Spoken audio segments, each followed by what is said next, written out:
because it's 4 o'clock Copenhagen time. And the next webinar is ready, and welcome everyone. And thank you for putting on your screen so we can see each other. It's so nice. So it's still January 2022, and today's topic is prevention of cancer. So I would say, taking responsibility and staying healthy are some of the key words for sure. So it's the Trucheck test that we're gonna talk about today. I'm Anne-Catherine, co-founder of Nordic Laboratories and DNA Life, a group of companies where we are dedicated to prevention, personalized lifestyle, and functional medicine through lab tests, supplements, and lifestyle changes. And education is one of the things that we put a lot of focus on so that we constantly can be better tomorrow, next week, next month, next year, constantly getting better. So next webinar we have is on the 3rd of February with Dr. Tom Baines on how to heal the leaky gut. Very, very relevant, since the gut is the foundation of so many imbalances and challenges in regards to optimal health. So the star of today's show is Dr. Stefan Schuster, and he is a renowned specialist on circulating tumor cells, and he has a PhD in medicinal chemistry. So he's published several articles about liquid biopsies. So I've known Stefan for quite a few years now, and he's a true German. So apart from being a good skier and liking good German beer, he's also a perfectionist, because many Germans are, at least those that I know. So, and I have followed Stefan's journey in the quest to find, I think, the best cancer screening test, and to develop it and be in a team where he can be proud to present the product that he's been working with. And it has taken a while, but now it's there. And I feel when I speak to Stefan about this test that he has come home. Him and his team have delivered, and they have delivered something that other teams have not been able to deliver. So congratulations, Stefan, on that. Remember, and I'm gonna let Stefan talk about the test in much more details than I can say, but I can tell you all that just a little bit of a personal side, that screening for cancer is very close to my heart. I had cancer myself when I was 35, and if my cancer had been detected earlier, there's a lot of things that would have been better in my life now, even. So it means a lot to me. And it also means a lot to me that I did the test in the autumn, and it came back completely clean. So, and it's a nice feeling to know that I have been screened for 70 different solid tumors, and my test shows nothing. So I can lean back, and I don't need to fear this 5 years, 10 years, when is it kind of coming back? I know. And it's this knowledge in our own journey and taking responsibility and knowing our health that I really want to encourage both my patients, but also you as practitioners, for you to encourage your patients to take that ownership and own their health and own the knowledge around their health. So remember the chat, because that's nice. You can chat with each other while Stefan is talking. Ask questions. Today I won't be able to answer that much, but I will take notes of it. So at the Q&A at the end, I will take up the questions. So that's one thing, community, to chat to each other there. And also we are, of course, recording as normally, and slides will be shared, and the recording will be shared both in an email, but also in your VMS account. So Stefan, I will now pass on the stage to you, so you can share your slides, and I will take over the admission of everyone who keeps popping in. Perfect. Thanks a lot. And just start sharing my screen now. Everybody should see my screen at the moment. Thanks a lot for the very kind introduction. I'm very enthusiastic to talk today in your webinar about our new method for cancer screening. The method itself is called Trucheck, but before that, maybe I give you a very short and brief introduction about our company and what we are doing, where we are situated, that you know with whom you are dealing with. So we are called Data Cancer Genetics. I've been working for this company now for the past 3 years. We are dedicated to the field, especially of liquid biopsies. So since the foundation in 2013, DCG has been dealing with all kinds of oncology diagnostics. I myself have been dealing with in the field of liquid biopsy also since 2013. Our company itself is based in India, where we have labs, in UK, where we have some labs, and in Germany, where I am sitting. We are all accredited in our labs with CLIA and CAP. In UK, of course, we have the UCAS accreditation for most of our tests. All our tests, and also the test I present here today, has a CE mark. And currently we are worldwide around 280 people. And here you can see our main building in Nashik in India. So coming back to Trucheck. Today I want to give you an overview about what is itself Trucheck, why we have so much confidence in this test, and what was the journey behind to develop this test. So what are the basic facts? Trucheck itself is a CE certified blood-based cancer screening. Very important to know, it's blood-based. With Trucheck, we can distinguish and localize more than 70 different solid tumors. So it's dedicated, the test, towards solid tumors. We cannot detect things like lymphomas or leukemias. For this, other tests are available that we don't offer. The test itself is based on circulating tumor cells. So it's based on something that for sure stems from a tumor.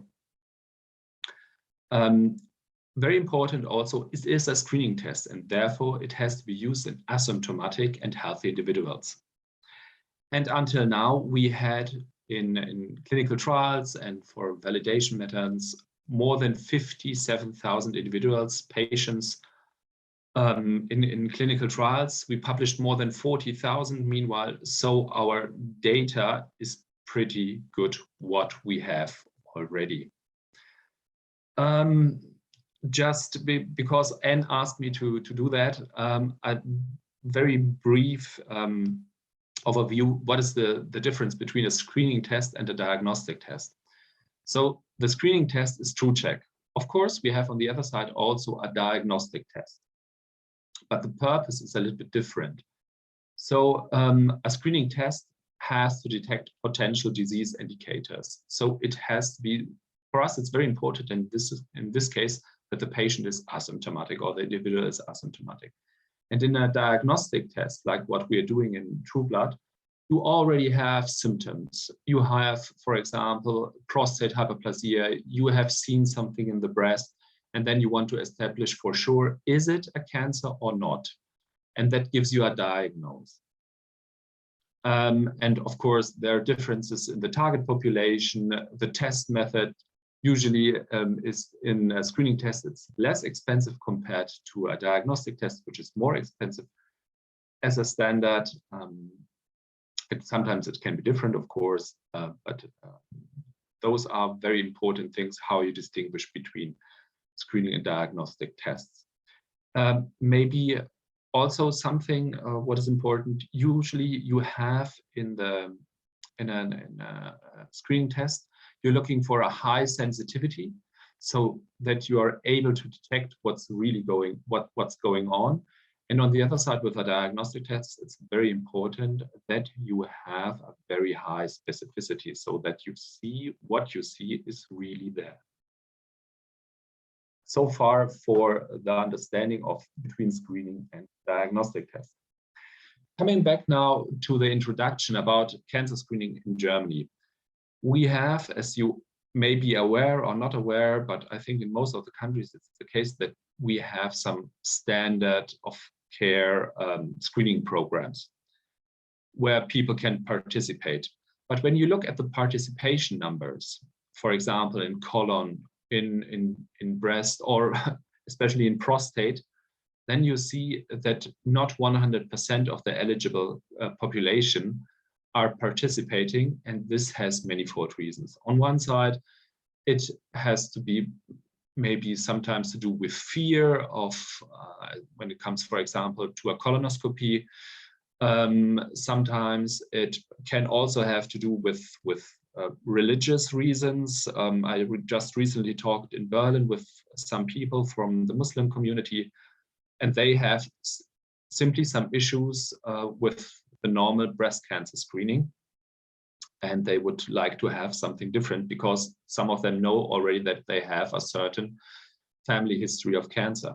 And then, of course, it's with prostate, but most men don't like the thought of how prostate screening is being performed. And this is why only 40% are participating. But when you look at, for example, that when you open up 90-year-old individuals, men, and you check them for prostate cancer, nearly everyone has cancer cells in their prostate. So it's very, very likely that each man, if he just get old enough, he will develop prostate cancer. And also, for example, in my family, we have now the case of a guy who's just turned 48, and he was diagnosed last December with prostate cancer. So it also can hit you much, much more earlier. And this is why cancer screening is so important, because the main advantage of cancer screening is early detection, and only there the cure is possible. Only there you are able to cure the patient. I don't want to speak about financial advantages for the healthcare system, but I think we are very clear about that. The main advantage for the patient himself or herself is that cure is only possible when cancer is detected in early stages. So when we are talking about a blood-based screening test, there were already some attempts out there which did not work, but why do we have so much confidence, and why do we bring now this cancer test, blood-based cancer test on the market? Why is it available? On one side, what we've got now very recently from the FDA, we didn't get an approval, don't misunderstand me, but we got as the first non-American company a breakthrough device designation. And just to get this breakthrough device designation, you have to undergo already a screening from the FDA, which is not in a very easy task. So the application alone was several hundred of pages. And what was being asked afterwards was also written on 8 pages. And we came back with another 40, 50 pages of answers. So as you can see, this is not something that everybody gets. And this is why we already believe that we have certain advantages as the FDA sees that. And of course, what in the end brought us there where we are now, we have plenty of clinical data that show the clinical relevance of circulating tumor cells and circulating tumor-associated cells. So throughout the past 7-8 years, we gained a lot of experience about those cells that are circulating in the blood and stem from the tumor. So giving you some ideas about how we came to the idea that we can use cancer screening, apart from the fact that the vision of the founder of the company, Rajan Datta, was always to provide a blood-based cancer test, an easy to apply cancer test to detect cancer very early, because as you can imagine, especially in a country like India, not all the people can afford a mammogram or can afford a PET CT scan when it comes to something. And he wanted to use and to develop something which is easy to apply and where you can detect cancer early, because in India most of the cancers are detected when they are already in stage 3 or in stage 4, where they became already metastatic, or in stage 3 where they became already very, very big and you have severe symptoms. So some relevant trials just for an overview. So we did a so-called TrueBlood trial starting in 2019. All of those clinical trials were starting in 2019, dedicated towards detection of circulating tumor cells, and finally to use them either for diagnostic purposes for TrueBlood, or on the other side for screening purposes like Trucheck. And what you can see here already, that we had some really huge numbers of patients there included, with more than 9,000 patients with known solid organ cancers, 5,800 patients with suspected cancers. Here we were focusing on prostate cancer, CNS malignancies like gliomas, and of course the Resolute trial, where we were focusing on approximately 14,000 asymptomatic individuals. So just that you see, okay, we already gathered some data just to make sure that what we see is really there. So the ground-lying method, the basic method for all of those tests that relate to circulating tumor cells, circulating associated cells, is this method, where we use a certain short time culture which was developed by us. And it is based on the fact that cancer cells have a different apoptotic mechanism compared to healthy cells. And what we do in this special media, we kill all the healthy cells and only the tumor cells remain. And meanwhile, we are pretty good at this method and can directly tell you if there are cancer cells in the surrounding or not. So if you want to have some more in-depth details, what we are using there, it's basically an epigenetically activated medium that is using Janus kinase that are activated for certain pathways like the JAK-STAT pathway, where we have certain cell growth factors, etc. And what we finally find then are those cell clusters or those single cells, as you can see them here, and then we can stain them and characterize them in certain ways.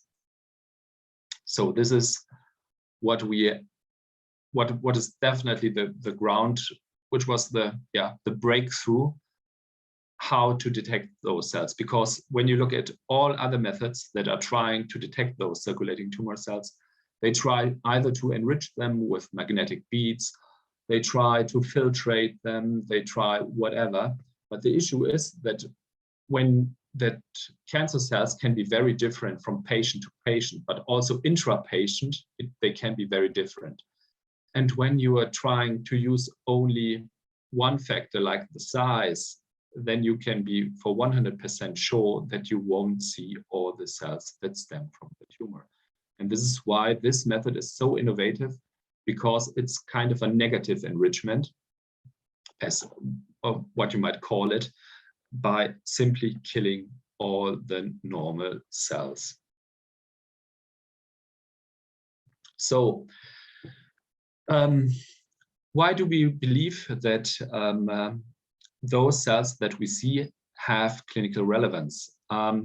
We published a study which was ongoing already since 2017, 2018, with a focus on therapy management. We did the simply chemosensitivity testing on those circulating tumor-associated cells. And we had more than 5,000 patients in this clinical trial.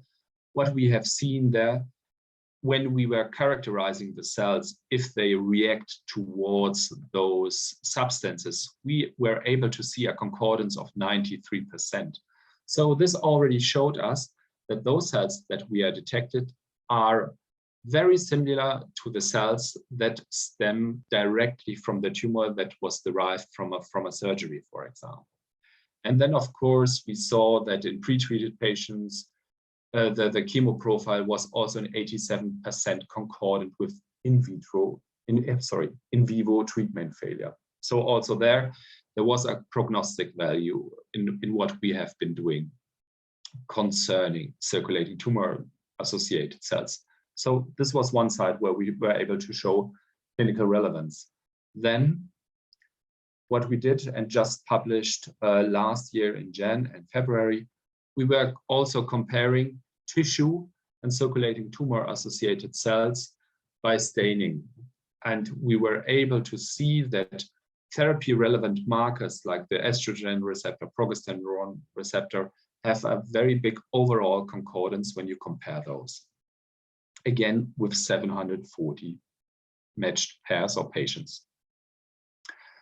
Then we had really some key publications that were very important for us for diagnostic triaging. So we are not at the moment in screening, we are at the moment where can we tell the doctor when we make a blood analysis where those cancer cells stem from, and can we detect them at certain stages, and at what stages can we detect those cells. And this is what we evaluated in this really big trial with more than 30,000 individuals and patients, and we were able to detect them. We published this in 2020.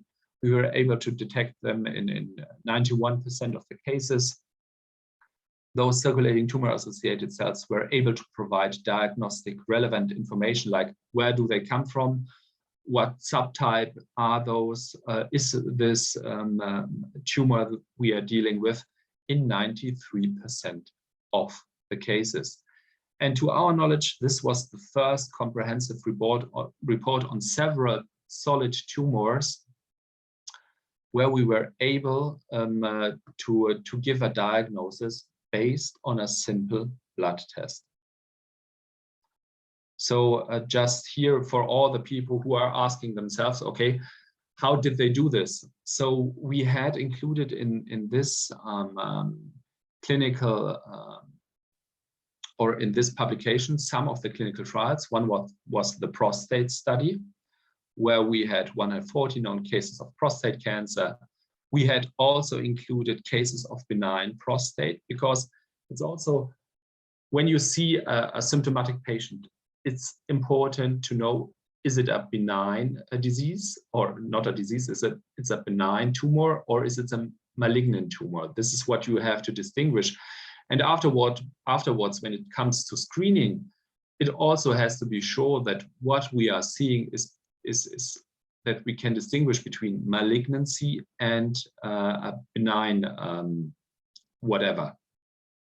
tumor, for example. So, and of course, we had also 347 symptomatic cases with a large prostate. And those 347 samples were blinded to us. They all were undergoing a tissue biopsy. And in the end, we had more than 98% accuracy for detection of prostate cancer in those cases. And then we had overall 236 benign cases. And here we had an accuracy of 96% in this study, which was published back in 2020. And of course, we had also a pan-cancer cohort that formed the Prospective cohort, which was double-blinded. And there we had, when we compared tissue versus cells, there we had a concordance of, or an accuracy of 93%. So we were able to tell where the cells were coming from and what subtype the tumor was. for example. Then we had published in 2020, this was a poster abstract, but I think it's just good for you that you understand that we really thoroughly went through all the most important tumor types, solid tumors, and took a separate look. We will see now from us coming in the future several new publications dedicated to CNS malignancies for screening and prostate, etc. Nevertheless, the data is already there and we learned already a lot. So we had here 1,200 individuals. 680 of them were previously diagnosed, and we had 570 individuals who were suspected of lung cancer. And the detection of CTCs was concordant with the presence of malignancy in 94%, and it was predictive of malignancy in 95% of the suspected cases. And of course, it was prospectively concordant with the biopsy in 91% of all cases. So it's that we had, you have to understand, on one side we had certain training sets that our algorithm was able to learn at what we have to look. And then we made, of course, double-blinded studies, prospective studies, where we just compared afterwards what we found compared to what in the biopsy was found. We did pretty much the same with breast data. Here, something what we published last year on the San Antonio Breast Cancer Symposium. And here we had again 540 known cases of breast cancer and 90 known cases of other solid cancers. And then we had a subgroup for prospective clinical validation. And again, we found in the pre-validation a very high sensitivity and nearly a 100% specificity. And in the prospective clinical validation, again, we had a very high sensitivity, a very high specificity and accuracy. So this is what we have done so far for on the road towards screening. Now, what are the facts when it comes to screening? But I hope I could show you that we have already, because of the data of the past few years, we already gained a lot of experience in handling those circulating tumor cells, characterizing them, where they come from. And this was definitely the step towards the field of cancer screening. And here we had two major publications so far. One was called Hallmarks of Cancer, and the other one was again Hallmarks circulating tumor associating cell clusters have a 230 times higher risk to develop cancer. So in those two clinical trials, we had 20,000 patients in the end, and we were able again to detect in the cancer cases in more than 90% those circulating tumor associated cells. What we found out in a prospective trial, that when you are looking at circulating uncharacterized cells, that you are able to find them in approximately a population, when you're looking at an age population between 40 and 70, in between 1.5 to 3% of this population. And when you are able to follow up some of those that have uncharacterized CTECs, they have in the end a 230 times higher risk to develop cancer compared to a group where you did not find any of those circulating tumor associated cells. It's very important to note that this study was about circulating tumor-associated cells.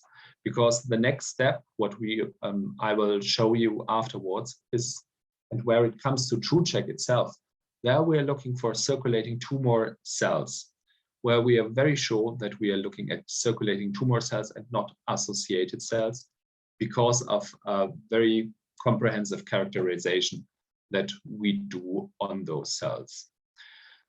So here, something that we published online already in 2019, and it just shows you, and it's important, how many cells or in how many patients do we find the cells, independent of the state of cancer. And here you can see we had overall it was in 5,000 patients. We had a sensitivity of 89%. So in 89% of all those patients, we were able to detect those circulating tumor-associated cells. And then we have in colorectal, for example, 91% for all different stages, in prostate, 90%, and so on and so on. What was very interesting for us, that the status, if we detect cancer cells or not, was independent on the fact if there were metastatic or non-metastatic patients. So for the first time, we were able to show that also patients with a local disease have circulating tumor cells in the blood, circulating tumor-associated cells. And then we compared, of course, patients with a therapy and non-treatment, with a tumor and surgery, and so on and so on. And we were able to detect in all those, even we were able to detect those cells in patients that have undergone surgery and treatment, and where with imaging no tumor was seen anymore. And even in those patients, we were able to detect those cells. I don't know, but somebody who's watching today, we did also a Trucheck test with her. And I hope you don't mind if I tell the story, because this relates to the fact that it's very important that we are dealing with asymptomatic patients that never had before cancer. Because even when the cancer is 10 years ago, we might be able, even if it's at a very, very low level, to detect circulating tumor cells.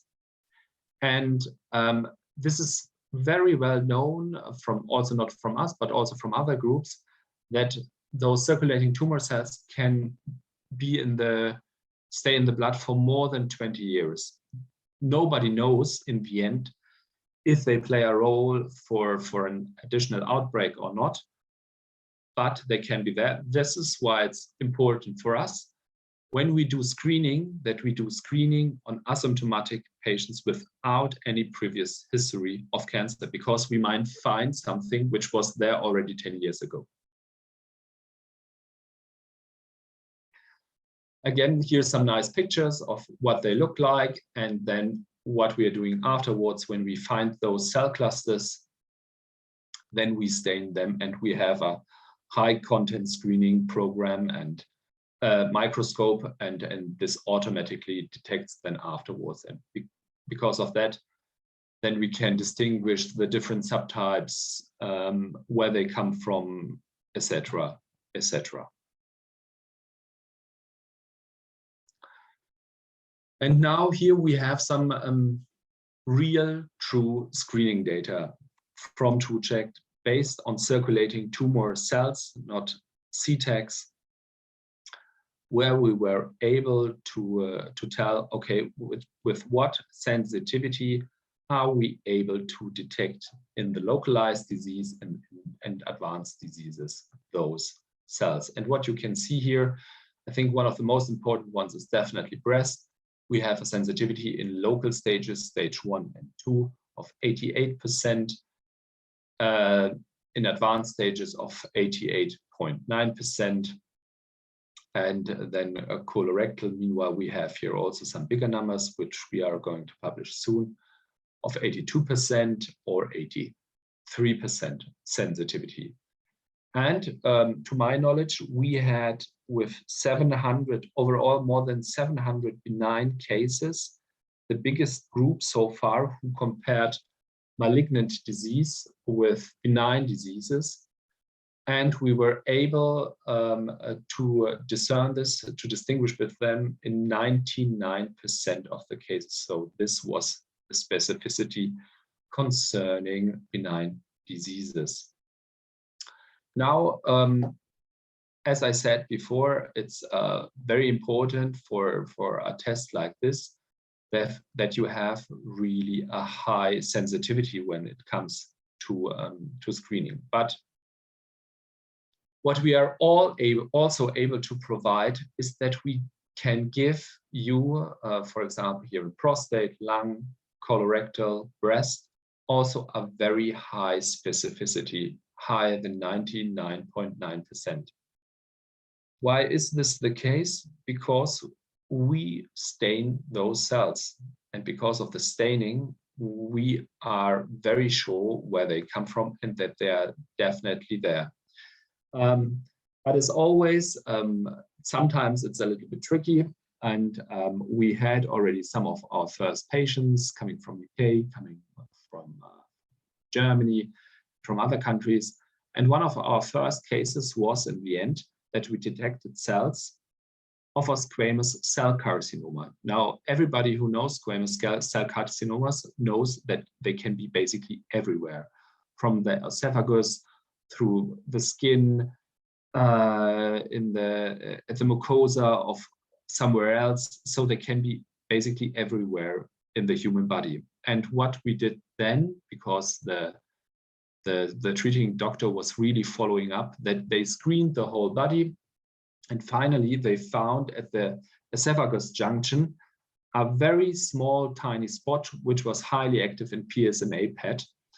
And because it was so small, biopsy was difficult. And now he's under constant, the patient is under constant monitoring to see what was really there and if it's growing or not, just to make sure that nothing appears like a squamous cell carcinoma there in the esophagus.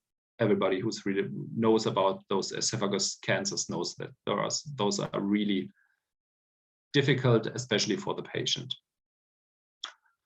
So this is sometimes how real world goes. Nevertheless, also when you look at real life about data, standard of care data, then you see that, for example, for prostate, the sensitivity for the PSA value is higher compared to Trucheck. But when it comes to specificity, the PSA value, and this is why the PSA value is so often under discussion, is very low. It's less than 20%. And also when you look at positive predictive values, negative predictive values. When you look at lung, it's very difficult to find some lung data. In Trucheck, this is what we have here. Then from the American Radiological Society, some data is published from the NIH, some data is published for lung CTs. And what you can see here, what is very important to see here is that we are among those values with those 87, 88% sensitivity. When it comes now, for example, to the sensitivity of colonoscopy, colonography, there are different trials out there that give you values between 73 to 98%. I think when it comes to colonoscopy, don't misunderstand me. I think it's, for example, when we find something, then in the colon, then the next step is, of course, to undergo a colonoscopy. But it's also, I think, to bear in mind that it depends, in this case, very often on the operator, and the outcomes also with side effects of a colonoscopy can be very, very different, dependent on the operator. And then finally, I want to show you some data for breast and mammography. Here we have a sensitivity in the mammography of 86% published and the specificity of 88%. Now, what I was wondering, to be honest, because in Germany, we have a very comprehensive and a very widespread mammography program, and it's published very well. And in 2018, we had 2.9 million breast cancer screenings.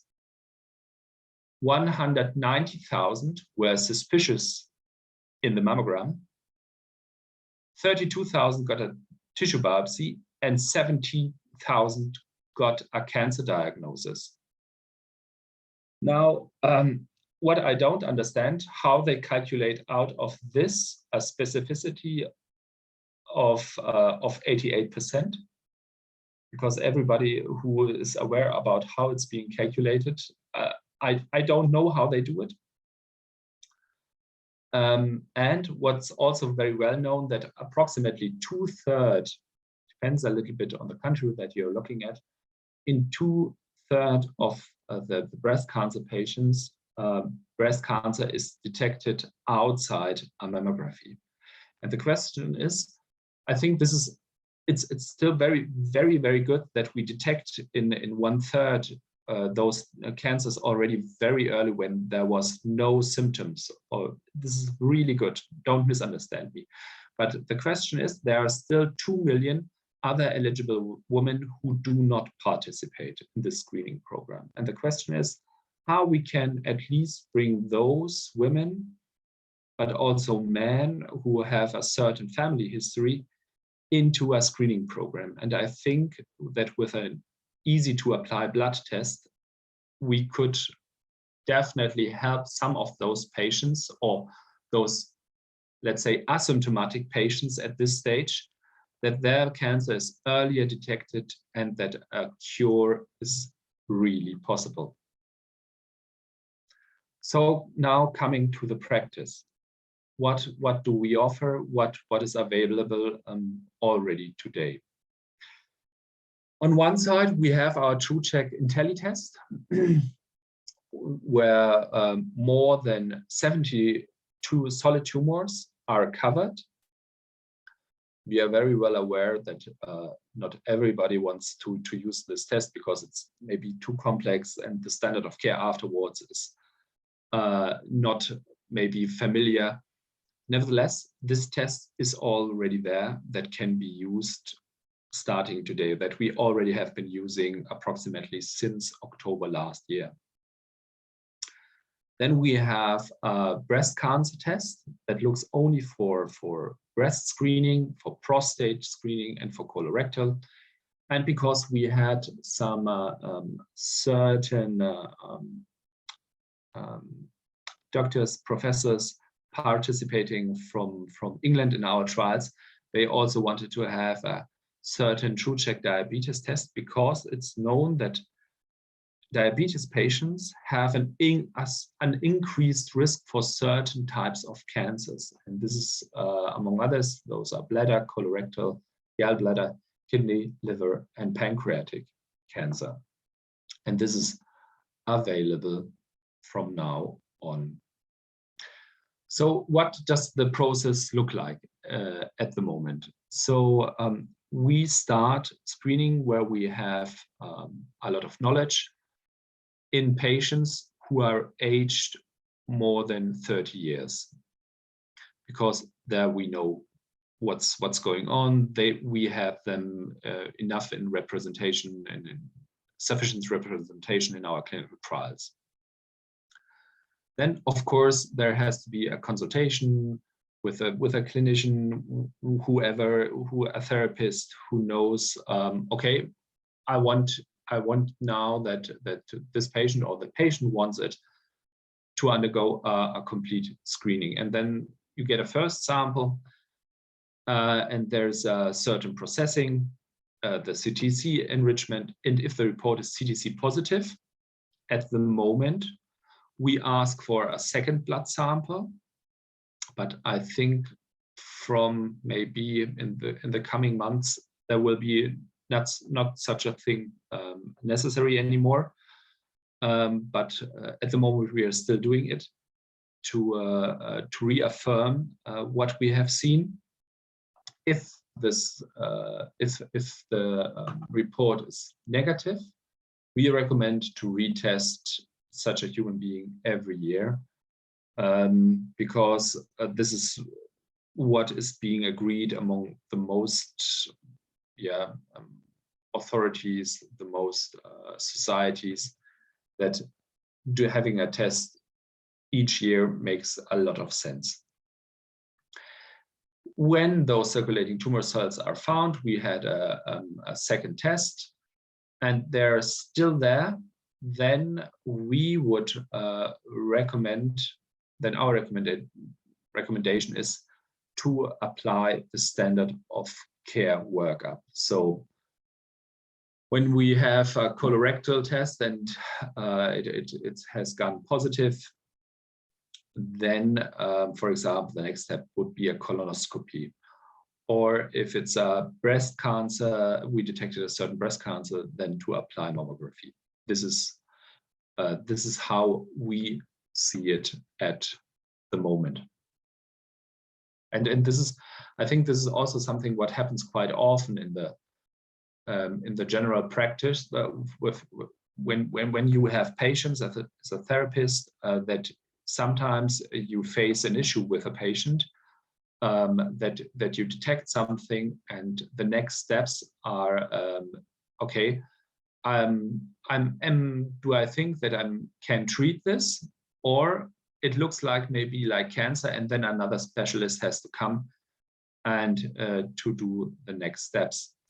And I think it's always in the discussion with Chris, I think he mentioned something very important with Chris Moore, then that everybody wants to know what he's treating in front of him, if he's treating something, and that it's clear that it's not cancer, because this is always a little bit, or can be always a little bit tricky.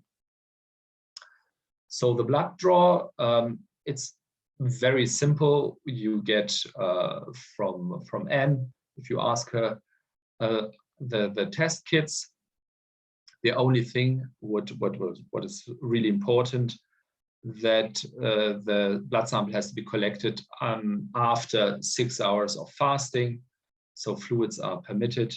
The only thing what we should maybe take care of is that the patient hasn't undergone any or hasn't received any new blood from wherever, and because he has a certain disease related to blood. So just shake them very, very gently, just turn them very slowly, and then the samples will be shipped from 2 to 80 degrees, and they will reach, at least from Europe, without any issues within 48 hours, our lab. And approximately after 8 to 10 working days, the result will be there. And this is what a sample report looks like. It has usually, here in this case for breast, it has 3 pages. The IntelliTest has 4 pages, because we have there some more markers, of course.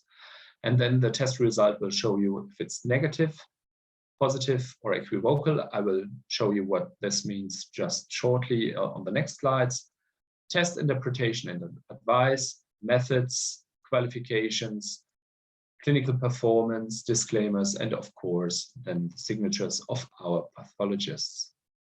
So in our team, we have a certain numbers of pathologists, molecular pathologists, and oncologists who really know with what they are dealing. I think it's important to say that. So here we get the summary interpretation. This one was negative, but I think what you are asking yourself, what does equivocal mean, and the type of malignancy, that it's an adenocarcinoma. This is maybe what we can directly tell when we do the breast test, or if it's not applicable, or indeterminate. And organ of origin, of course, This is also what we tell. And here is also the summary of immunocytochemistry analysis for breast cancer.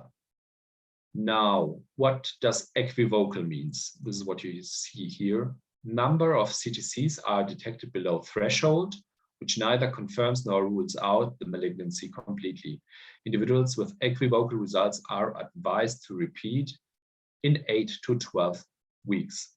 So this is what we tell you at the moment, because it's below a certain threshold. And then this threshold on one side tells you if you can see something within imaging, but on the other side, it's from our experience, you have to have a certain threshold, otherwise the result is insignificant. And then, of course, there is the tick box indeterminate. So we detected CTCs. However, the type of malignancy or organ could not be determined. This may be due to presence of squamous cell carcinoma. Again, those squamous cell carcinoma appears here, which we heard before, or any other malignancy in which the markers are inadequately expressed. This can be due to, for example, biological processes in cancers, because still, I have to say it, not all the cancers are completely understood. In some, you have biological processes ongoing that you simply do not understand. Other important information. So I come now to my last 3 slides. Because if you Google us and you're looking for the FDA breakthrough device designation, there maybe some questions might arise. Why is the test only indicated for patients above 40 years? And what about younger patients? And what I just told you, we can include already patients starting from 30 years. And then we mentioned something, because it's about this FDA breakthrough device designation is up for Trucheck breast. Very important to know. They were asking us, do we have any experience about so-called stage 0 patients? So these are pre-malignancies, and the most common one is ductal carcinoma in situ. And do we have there some experience? Yes, we have. We had 56 DCIS cases in the training test, and we had a detection rate of 77% for those. And now you have seen our numbers before with approximately 2,200 patients for breast cancer that I showed you before. For the FDA application, we had more than 6,000 breast cancer patients and 14,000 asymptomatic females included. So this was just that you understand what we applied for the FDA. So now maybe a short comparison with what other find, and it's just about the sensitivity. So these are all tests that are using also liquid biopsies. There are companies out there that are also going for several different solid tumors. And when we're looking at the non-metastatic cases, what is the sensitivity? And this is one company from the USA. And there you can see those tests are all already on the market. They have a published sensitivity of 28% for breast in early stages. For prostate, it's just 2%. Colon, it's 52%. Others are focusing on ovaries and pancreas or colon. And when you look at our numbers, we are usually somewhere between 80 and 89% total sensitivity. So what are the take-home messages? We have with Trucheck a blood-based cancer screening. We can localize where those cells come from if we detect them. It has to be used in asymptomatic healthy individuals. And we had more than 57,000 patients, individuals in our validation sets. We published meanwhile data from more than 40,000. And we have a very high sensitivity and specificity, even in stage 1 and stage 2 cancers. So this was it from my side, and now I'm happy to answer your questions. And what I see that there are 41 chats Yeah. already. We are not lazy at our end, I tell you that. But a lot of questions came up on testing cancer survivors. And can you use it for a cancer survivor?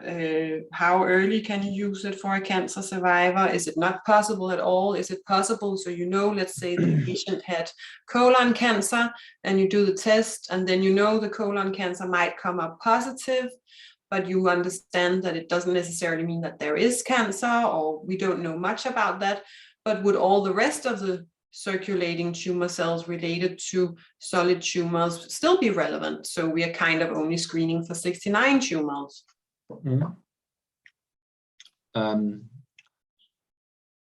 Honestly, at the moment, the screening test is only validated for asymptomatic patients without any cancer history. That's a fact. If you have a cancer patient and want to do follow-up, then there are other tests in our portfolio like Trucheck that provide monitoring information if the cancer is still active or not. But Trucheck is definitely not meant and not validated for the purpose of monitoring cancer. Okay, so then the next question comes up, of course. So, of course, we will mainly see negative tests. But what do we do if a positive test comes up? That's a clinical question from a doctor who does a screening in their patients. What do you suggest? I mean, I know it will be different from country to country, but a referral back to own GP or to oncologists, or what can you comment a bit on that? Yeah, it definitely depends on which country you are. In Germany, for example, you definitely, when you observe breast cancer, you send them to a gynecologist, or you are a gynecologist by yourself, who will advise then, for example, a mammogram, or you can bring them directly to a radiologist that can undertake this mammogram. So it depends a little bit on the country, because in Germany, usually it's not always a given. When you are facing non-metastatic patients, usually the specific doctors for urology, gynecology, pulmonology are taking care of those. Super. So then I guess it goes without saying that if someone has, so it's Elena Klimenko, sorry if I'm Klimenko, I hope I'm pronouncing it correctly, but she asked, so she has some patients with positive like CEA and CA 9 to 19 markers, but with the cancer workup being negative, how would you classify that to screening, or would you? This is a little bit a tricky question, to be honest, because then when they have already high tumor markers, then usually you would apply a diagnostic test like True Blood, dedicated to a certain organ. Now, if it's not dedicated to a certain organ, then we have to talk, and we can definitely find a solution for this. But it's usually, this test is not meant for those who are, at least not at the moment, who have high values of a certain tumor marker, because then they already have symptoms. But if a diagnostic workup already did not find anything, but you still want to know what is going on, we will find a solution. But you have to talk with us up front. Very important. Super. So I think the clue here is that I can sense some form of nervousness, a little bit like, how do we deal with this test, and what if it's positive?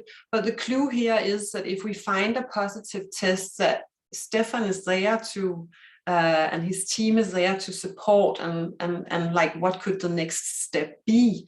And that, not that I'm necessarily like gonna close down the whole thing, but the questions that come in: can we send from Middle East? Can we send from USA? Where is the test being shipped to? Germany, England, what have you? And I can say there is a lab in India and there is a lab in the UK.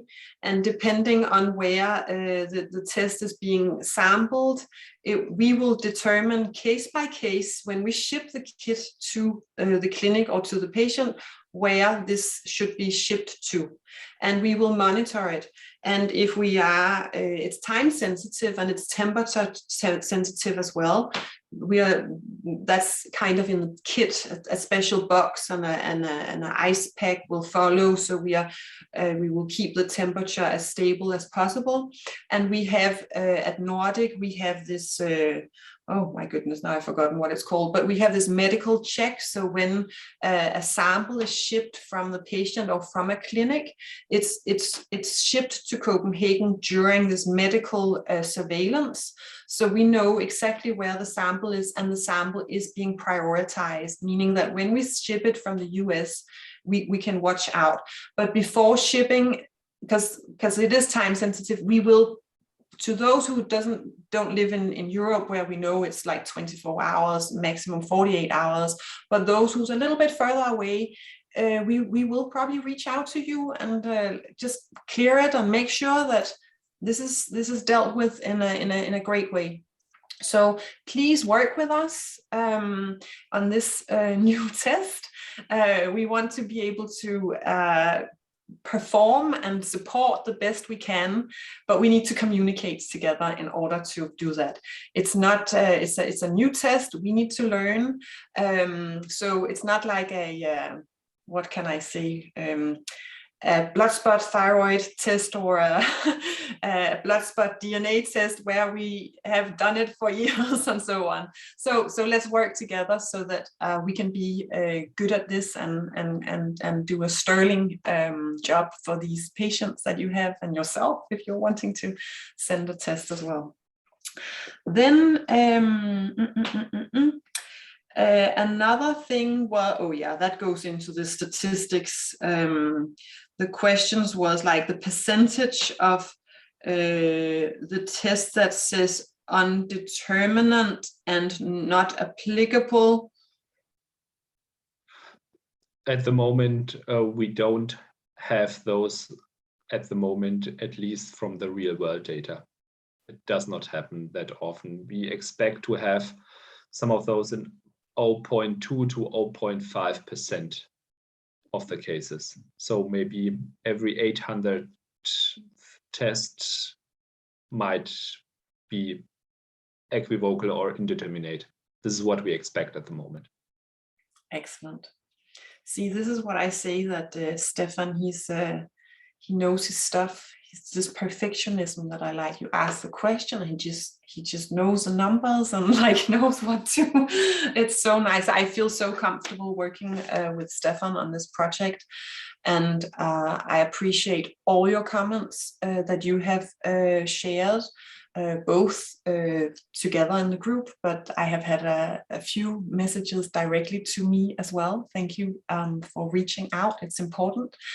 I will, for this time, sometimes I don't do it, but I will download the chat, and then I will get our practitioner support team to reach out to those of you who have questions. And of course, you are also just welcome to email your practitioner support so that we can support you in your local area.